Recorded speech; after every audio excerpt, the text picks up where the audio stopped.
Ang San Miguel Beermen daw ay kabilang dito sa mga teams na interesado sa 6'10 free agent na si Ladis Lepalam. Si Lepalam ay kinuha nitong Meralco Bolts noong nakaraang draft pero hindi naman ito nabibigyan ng playing time. Ang San Miguel naman ay naghahanap ng isa pang big man dito sa kanilang roster dahil tumatanda na yung kanilang core, no? Ito si Motau Tua, 36 years old na yan.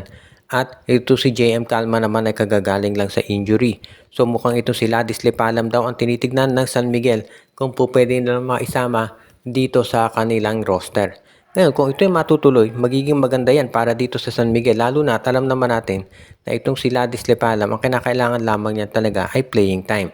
Kapag nabigyan ng playing time to si Lepalam, sa tingin ko, makakakontribute yan dito sa San Miguel Beermen talaga. Kinakailangan lang syempre ng confidence niyan. Dahil ito'y free agent, parang nirelinquish na ng Meralco yung rights nila kay Lepalam at pwede na itong kunin ng San Miguel. In any case naman, no, kung gusto ng Meralco ng kapalit, sa tingin ko, pwede na kahit late pick ang ibigay ng San Miguel dahil ito si Lepalam, kinuha yan doon sa 5th round ng Meralco. So sa tingin ko, pwede na yung i-release ng Meralco at makukuha na yan ng SMB.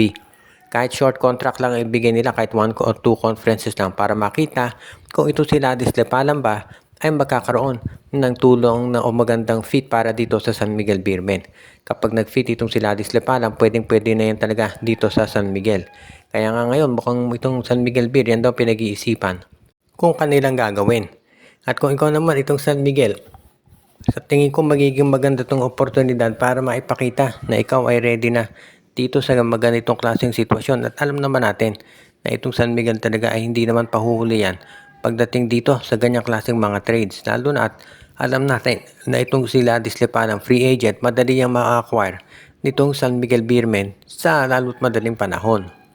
Ngayon, hindi lang naman SMB ang nagre-ready dahil meron din tayong nasagap na batita.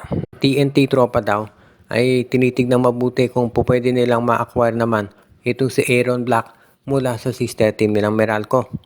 Gusto raw kumuha ng TNT ng isa pang point guard lalo na at itong si Renan Batak mukhang on the way out na talaga yan. At itong si Jordan Heading ay injury prone.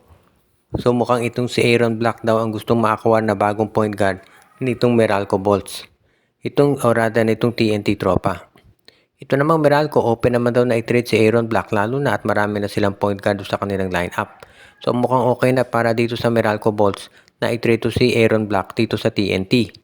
Siyempre, dadaan yan sa isa pang team, no? Yung Conduit dahil sister team sa Meralco at itong katropa.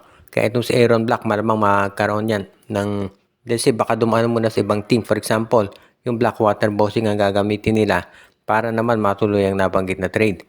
Kung sakasakali, no? Ito si Aaron Black, magiging magandang addition yan para dito sa TNT Tropa dahil very stable naman ito maglaro bilang point guard at tiyak natin na magiging maganda yung ipapakita niyan para dito sa kanilang kuponan. Yun, depende na lamang niya syempre dito sa TNT kung magkakaroon sila ng kasunduan.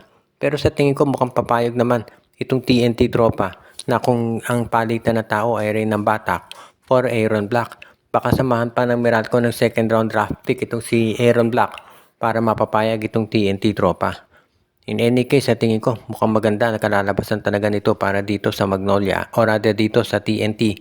Lalo na at naghahanap sila ng iba pang point guard na po pwedeng maglagdag dito sa kanilang roster. Sa bagay naman itong koponan ni Coach Chot Reyes, malakas na yan. Pero kung magdadagdag pa sila ng isang point guard katulad nitong si Aaron Black, lalong magiging mas matindi yung ipapakita nila dito sa kanilang lineup sa kasulukuyan.